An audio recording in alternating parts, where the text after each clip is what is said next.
दोस्तों, जब पुलिस एक बेकसूर नमाजी के साथ मारपीट करने लगी और जब उसे गिरफ्तार करने लगी, तो अल्लाह की कुदरत ने एक बंदर भेजकर ऐसा क्या करिश्मा दिखाया कि उसको देखकर सारे पुलिस वाले भी हक्के बक्के रह गए और सजदे में गिर पड़े।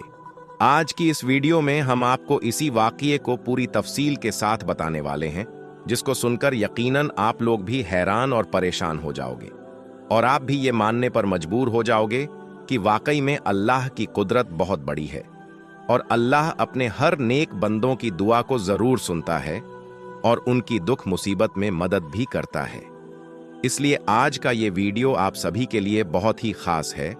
आप इस वीडियो को आखिर तक जरूर देखें और अगर आपको अल्लाह की कुदरत पर मुकम्मल भरोसा है तो आप इस वीडियो को दिल से एक लाइक करें और कमेंट में अल्लाहू अकबर लिखकर इसे शेयर भी कर दें ताकि और भी लोगों के पास ये वीडियो पहुंच जाए। तो चलिए वीडियो शुरू करते हैं। दोस्तों, आज जो वाकया हम आपको यहां पर बताने वाले हैं, ये वाकया पंजाब का बताया जाता है। पंजाब में एक छोटा सा गांव है सरगोदा। इस गांव में एक मुसलमान लड़का रहता था जिसकी उम्र तकरीबन 30 साल के करीब थी।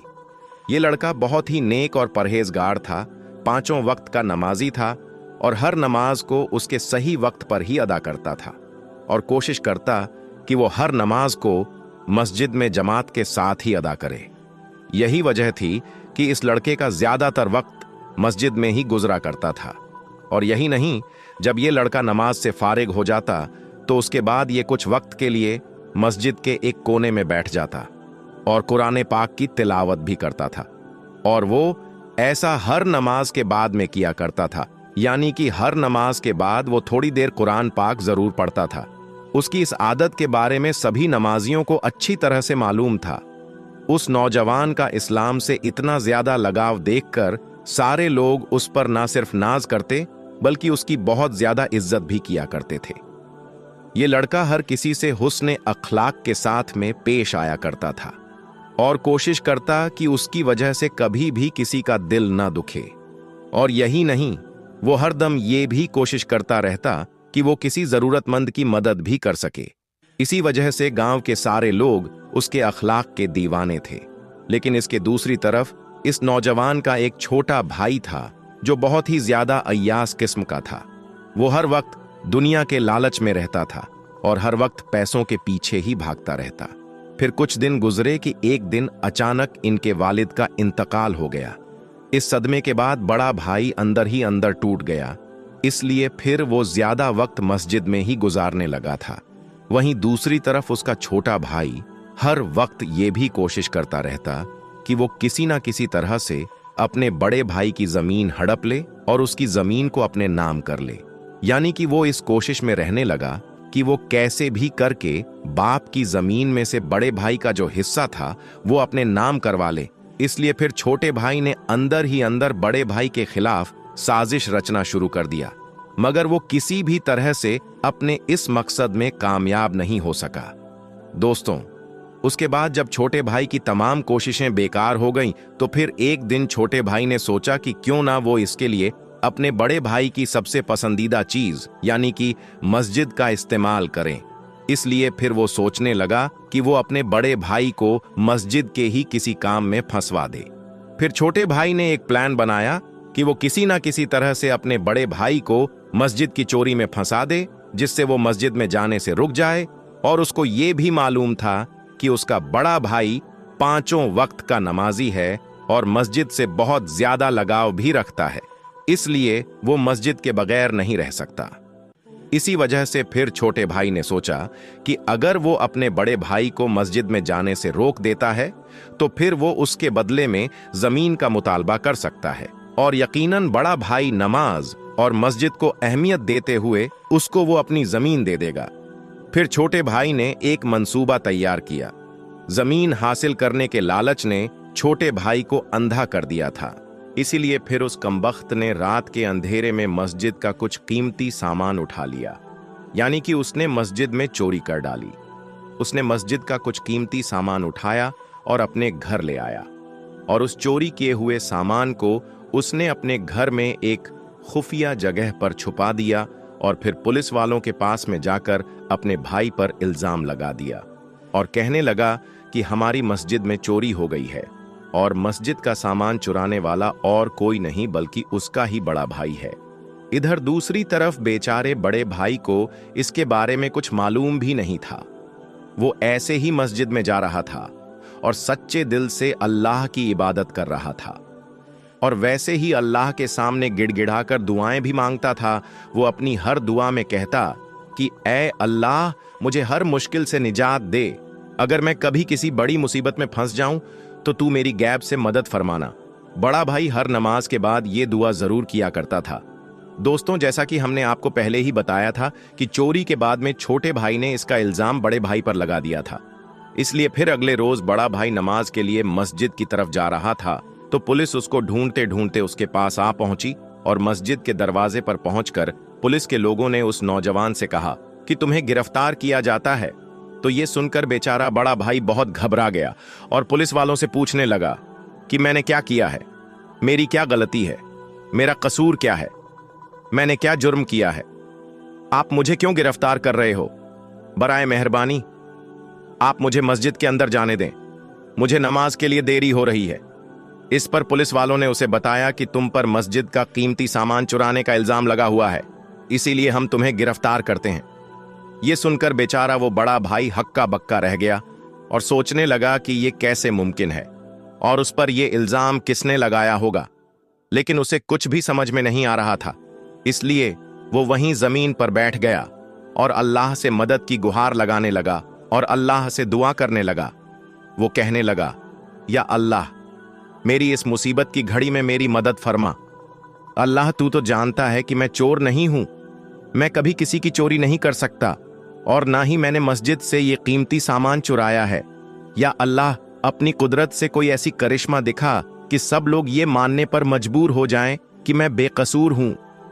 दोस्तों, पुलिस को मस्जिद के दरवाजे पर देखकर आसपास के बहुत सारे लोग भी जमा हो गए और वो सब के सब पुलिस वालों से कहने लगे कि इस लड़के को हम अच्छी तरह से जानते हैं, ये लड़का बेकसूर है क्योंकि ये लड़का 5 वक्त की नमाज पढ़ने के लिए इस मस्जिद में आता है और इस लड़के के अखलाक भी बहुत अच्छे हैं।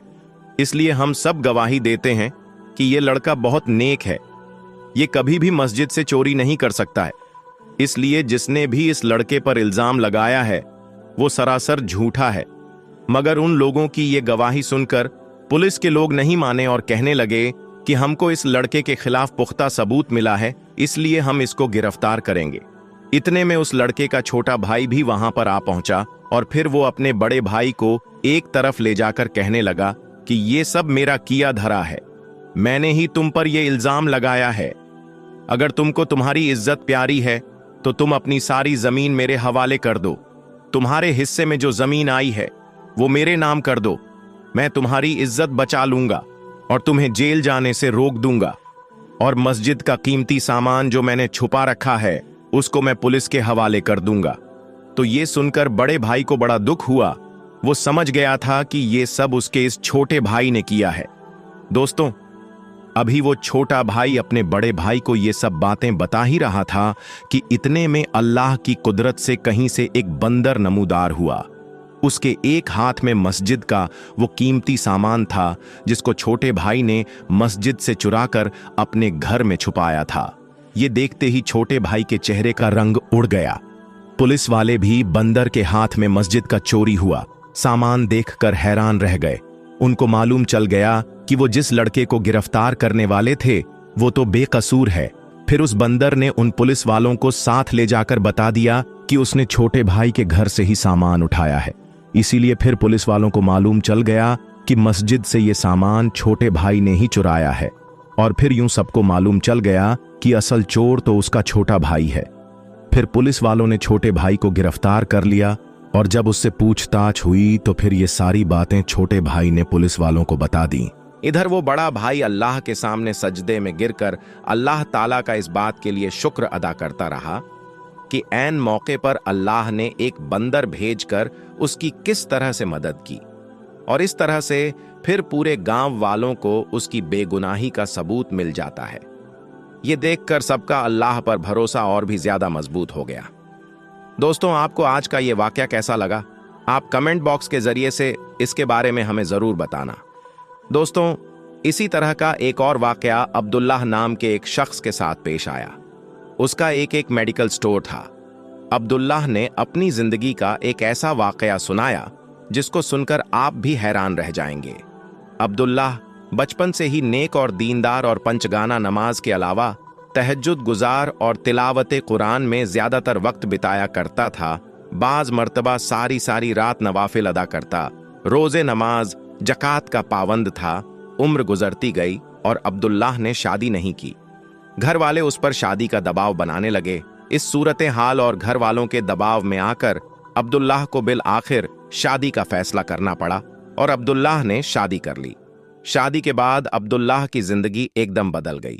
अब रातों की इबादत आहिस्ता आहिस्ता कम होती गई और फिर खासकर जैसे रमजान में ही ऐसा होता है, जब वो नमाज पढ़ता तहज्जुद भी छूट गई और नमाजों में भी कमी आने लगी और एक ऐसा वक्त आ गया कि पांचों वक्त की नमाज में गफलत होने लगी और फिर अब्दुल्ला अचानक मुश्किलात में घिर गया। मेडिकल स्टोर की आमदनी कम हो गई और कर्जे पर कर्जा चढ़ने लगा। अब्दुल्लाह की जिंदगी जो पहले खुशहाल थी वो बुरी तरह से मुतासिर हो गई। हर वक्त टेंशन में रहने लगा। एक दिन एक शख्स मेडिकल दवाई लेने आता है। अब्दुल्लाह उस वक्त इस कदर परेशानी में था कि उसने उसे गलत दवाई दे दी, जिसकी वजह से वो शख्स मरते मरते बचा और उसने अब्दुल्लाह पर केस कर दिया, जिसके बाद उसकी दुकान सीज हो गई और उसका कारोबार पूरी तरह से बंद हो गया। इसी दौरान अब्दुल्लाह के वालिद की भी तबीयत खराब हो गई और अब्दुल्लाह ने अब तक जो कुछ भी कमाया था वो सब वालिद के इलाज पर खर्च कर दिया। इसी सूरत हाल को देखकर उसकी बीवी भी उसे छोड़कर चली गई। अब अब्दुल्लाह के पास कुछ भी नहीं बचा था और अब्दुल्लाह पूरी तरह से जिंदगी से मायूस हो गया था। एक दिन अब्दुल्लाह सहन में अपनी मां की गोद में सर रखकर रो रहा था और सोच रहा था कि उसके साथ आखिर ऐसा क्यों हो रहा है। तभी अचानक उसकी नजर अलमारी पर पड़ी जहां पर कुरान पाक रखा हुआ था। उसको फौरन झटका लगा और समझ में आ गया कि उससे क्या भूल हुई है। वो फौरन उठा वजू किया, नमाज अदा की, सजदे में गिरा, माफी मांगता रहा, रोता रहा कि या अल्लाह मुझसे बहुत बड़ी गलती हो गई कि मैंने सारी उम्र तेरी मोहब्बत में गुजारी, तेरी इबादत में गुजारी और दुनियादारी में ऐसा खो गया कि तुझे ही भूल गया। उसके बाद उसने दोबारा पंचगाना नमाज पढ़ना शुरू कर दी और तहज्जुद और तिलावत कुरान भी करने लगा और हर रात अपनी गलती पर अल्लाह से माफी मांगने लगा। प्यारे दोस्तों, अब भी सिर्फ 9 ही दिन गुजरे हुए थे कि तभी उसके घर में वो शख्स आता है जिसे अब्दुल्लाह ने गलत दवाई दी थी। वो कहने लगा, तुमने मुझे जो दवाई दी थी उससे मेरी तबीयत तो जरूर बिगड़ी थी, मगर मेरी जो बीमारी थी वो करिश्मा की तौर पर उसी दवाई से दूर हो गई और तुम पर किया हुआ केस अब मैं वापस ले रहा हूं। उसके बाद दोस्तों, अब्दुल्लाह को उसकी दुकान वापस मिल गई, यानी अब्दुल्लाह ने अपना मेडिकल स्टोर वापस हासिल कर लिया और आमदनी भी पहले से ज्यादा बढ़ने लगी। उसने अपने वालिद का इलाज भी करवाया और उसकी बीवी भी वापस आ गई। प्यारे दोस्तों, जो कुछ होता है वो अल्लाह की मर्जी से होता है। अगर कुछ अच्छा हो रहा है तो अल्लाह की मर्जी से हो रहा है, अगर कुछ बुरा हो रहा है तो ये हमारे गुनाहों की वजह से हो रहा है। तो हर इंसान को चाहिए कि वो हर वक्त अपने गुनाहों की माफी मांगता रहे, हर वक्त इस्तगफार करता रहे और नमाज की पाबंदी करता रहे।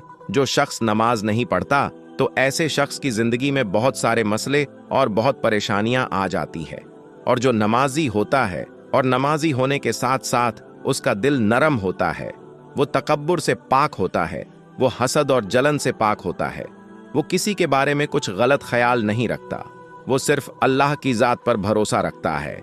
वो एक ऐसी जिंदगी गुजारता है जैसे एक अल्लाह का वली जिंदगी गुजारता है। वो तकलीफ देने वालों को भी दुआएं देता है। तो ऐसे इंसान के साथ अल्लाह तबारक व ताला की रहमत होती ही है और अल्लाह तबारक व ताला ऐसे इंसान को ही कामयाब करता है। तो याद रखें, हमेशा अच्छा सोचे, अपने बारे में अच्छा सोचे, औरों के बारे में अच्छा सोचे। जो अपने लिए पसंद करो वही दूसरे के लिए भी पसंद करो, और जो जैसा गुमान करता है अल्लाह ताला उसे वही अता फरमाता है। तो अपना गुमान अच्छा रखो, अपने गुनाहों से माफी मांगते रहा करो। अल्लाह ताला बड़ा रहीम करीम है, हमारे गुनाहों को माफ करेगा। किसी इंसान के गुनाह माफ होने लगते हैं तो उस इंसान की जिंदगी में खुशियां आने लगती हैं, उस इंसान की जिंदगी में सुकून आने लगता है। भले ही उसके पास पहले से ज्यादा नियामतें ना हो, उसके पास दौलत ज्यादा ना हो, लेकिन उसके जो कमाई होती है, जो थोड़ी ही क्यों ना हो, उसमें बरकत होती है, उसमें सुकून होता है। वरना ऐसे तो हराम पैसे इतने लोग कमाते हैं, करोड़ों। अगर कुरान करीम नहीं आता तो आप सीखिए, अगर वो भी नहीं आता तो आप उसका तर्जुमा ही सही से पढ़ लीजिए। आपको जिस लैंग्वेज में चाहिए उस लैंग्वेज में कुरान करीम मिल जाएगा।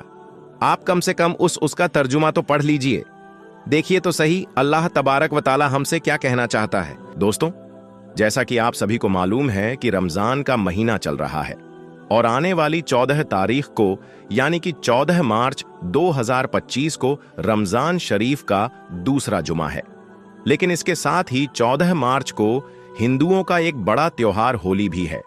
बस इसी बात को देखते हुए उत्तर प्रदेश के मुख्यमंत्री योगी आदित्यनाथ का एक बहुत बड़ा बयान सामने आया है और साथ ही इस दिन को लेकर यानी कि जुमा और होली के दिन को लेकर उत्तर प्रदेश के मुख्यमंत्री योगी आदित्यनाथ ने अपने 3 खास नए नियम बनाए हैं, जिनके बारे में जानना हर मुसलमान के लिए बहुत जरूरी है। आज की इस वीडियो में हम आपको योगी आदित्यनाथ के इन्हीं 3 खास नए नियमों के बारे में बताने वाले हैं और आपको बताने वाले हैं कि 14 मार्च को लेकर उत्तर प्रदेश के मुख्यमंत्री योगी आदित्यनाथ ने क्या बड़ा बयान दिया है। ये जानकर यकीनन आपके रोंगटे खड़े हो जाएंगे। इसलिए आज का ये वीडियो आप सभी के लिए बहुत खास है। आप इसको आखिर तक जरूर देखें और आप सबसे ये गुजारिश है, आप इस वीडियो को लाइक करें या ना करें, मगर मेहरबानी करके इसे शेयर जरूर कर दें ताकि और भी लोगों के पास में ये वीडियो पहुंच जाए। तो चलिए दोस्तों शुरू करते हैं। दोस्तों, जैसा कि आप सभी को मालूम होगा कि 14 मार्च 2025 के दिन रमजान शरीफ का दूसरा जुमा है और इसी दिन हिंदुओं का एक बड़ा त्योहार होली भी है। यानी कि इस दिन मुसलमान जुमे की नमाज पढ़ने के लिए अपने घर से बाहर निकलेंगे और हिंदू होली मनाने के लिए अपने घर से बाहर निकलेंगे। और आपको मालूम है कि होली का त्योहार रंगों का त्योहार है। इस दिन एक दूसरे पर रंग डाला जाता है और होली खेली जाती है। बस इसी बात को देखते हुए योगी सरकार के बड़े बड़े मंत्री गलत बयानबाजी करने में लगे हुए हैं। कोई कह रहा है कि इस दिन मुसलमानों को हिजाब पहनकर घर से बाहर निकलना चाहिए ताकि वो अपने आप को रंगों से बचा सके। तो कोई कह रहा है इस दिन अगर मुसलमान अपने घर से ही ना निकले तो बहुत अच्छा है। वहीं पर उत्तर प्रदेश के मुख्यमंत्री योगी आदित्यनाथ का कहना है कि इस दिन मुसलमान जुमे की नमाज 2 घंटे लेट पढ़ें, क्योंकि इस दिन हमारा त्योहार होली है जिसको हम बड़ी धूमधाम के साथ मनाएंगे। और यही नहीं, इसके साथ ही योगी आदित्यनाथ ने 14 मार्च को लेकर अपने 3 खास नए नियम भी बनाए हैं, जिनको लेकर अपने आला अधिकारियों से कहा है कि वो 14 मार्च के दिन इन 3 नियमों का सख्ती के साथ में पालन करवाए और अगर कोई इन नियमों की पालना नहीं करता है तो उन पर कड़ी से कड़ी कार्रवाई की जाए। नंबर 1, भीड़ इकट्ठा ना होने पाए। दोस्तों, योगी सरकार ने अपने आला अधिकारियों को पहला सख्त निर्देश तो ये दिया है कि 14 मार्च के दिन रमजान का जुमा और होली एक साथ है, इसलिए इस दिन कोई भी सड़कों पर भीड़ इकट्ठा ना करने पाए, क्योंकि 14 मार्च के दिन हिंदुओं का एक बड़ा त्योहार होली है जो साल में सिर्फ एक बार आता है, जबकि मुसलमानों का जुमा महीने में 4 बार आता है। इस तरह से होली का त्योहार हिंदुओं का एक बहुत बड़ा त्योहार है। इसके लिए योगी सरकार ने अपने आला अधिकारियों को सख्त निर्देश दिया है कि 14 मार्च के दिन होली 11 बजे तक नहीं बल्कि पूरे दिन खेली जाएगी। बस आप 14 मार्च के दिन इस बात का ध्यान रखें, इस दिन कोई भी सड़कों पर भीड़ इकट्ठा ना करने पाए। ऐसा इसलिए क्योंकि हाल ही के दिनों में ऐसा देखा गया है कि हमारे देश भारत में कुछ ऐसे असामाजिक तत्व हो चुके हैं जो इस बात का फायदा उठाकर भीड़ में जाकर खड़े हो जाते हैं और फिर सांप्रदायिक माहौल खराब करने की कोशिश करते हैं। इसलिए योगी सरकार ने 14 मार्च को लेकर अपने आला अधिकारियों को सख्त निर्देश दिए हैं कि वो संवेदनशील इलाकों में मॉनिटरिंग करना शुरू कर दे और माहौल खराब करने वालों को किसी भी हाल में बख्शा ना जाए। यानी कि जो लोग माहौल खराब करने की कोशिश करते हैं उन पर कड़ी से कड़ी कार्यवाही की जाए।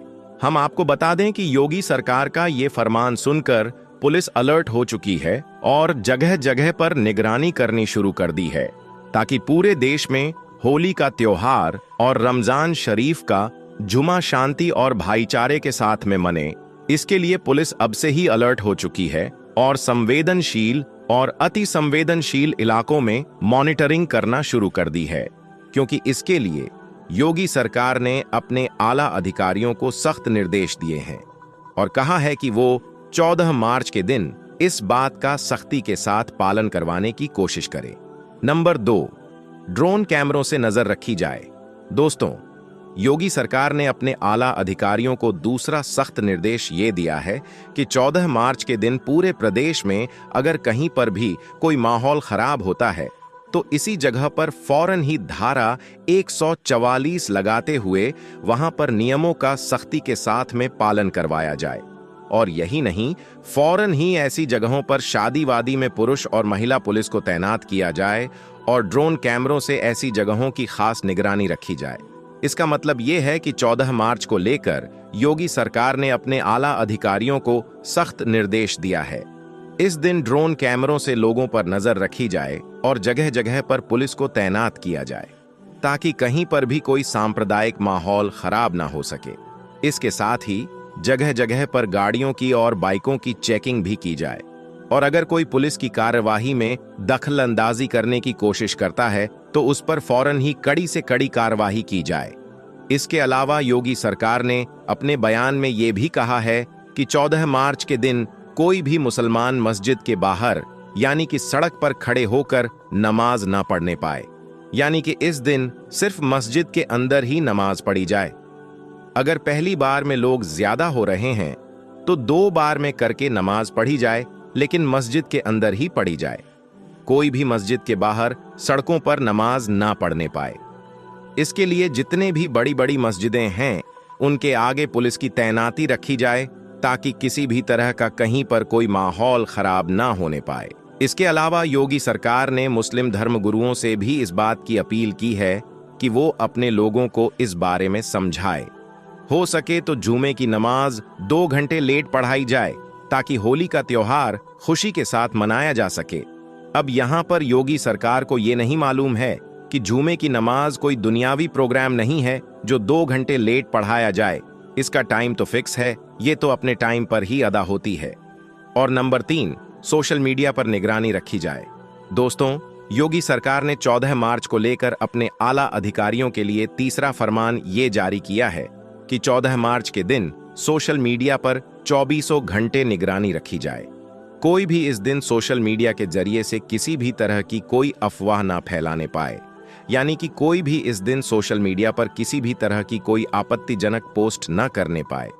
इस दिन अगर कोई भी सोशल मीडिया पर हिंदू मुसलमानों को लेकर गलत पोस्ट डालता है या अफवाह फैलाता है तो उस पर फौरन ही कड़ी से कड़ी कार्रवाई की जाए। और यही नहीं, इसके अलावा योगी सरकार ने अपने आला अधिकारियों को ये भी सख्त निर्देश दिया है कि जो लोग जुमा और होली को लेकर भड़काऊ बयानबाजी देते हैं या नफरती भाषण देते हैं तो ऐसे शरारती तत्वों के साथ 0 टॉलरेंस की नीति अपनाई जाए, यानी कि ऐसे लोगों पर खास नजर रखी जाए और फिर उन पर कड़ी से कड़ी कार्यवाही की जाए। और साथ ही सोशल मीडिया पर 24 घंटे खास निगरानी रखी जाए, यानी कि इस दिन माहौल खराब करने की कोशिश करने वालों पर खास नजर रखी जाए और फिर ऐसे लोगों पर कड़ी से कड़ी कार्यवाही की जाए। दोस्तों, इसके अलावा हम आपको ये भी बता दें, इससे पहले उत्तर प्रदेश के मुख्यमंत्री योगी आदित्यनाथ ने रमजान के महीने को लेकर भी ये कहा था कि रमजान के महीने में सुबह सेहरी के वक्त मस्जिदों से बार बार आवाज न लगाई जाए। इसके लिए योगी आदित्यनाथ ने अपने आला अधिकारियों को सख्त निर्देश दिया था कि जितने भी मस्जिदों के ऊपर लाउड स्पीकर लगे हुए हैं उन सब की आवाज को धीमा करवाया जाए, यानी कि रमजान के महीने में किसी भी मस्जिद से लाउड स्पीकर से जोर जोर से ना बोला जाए।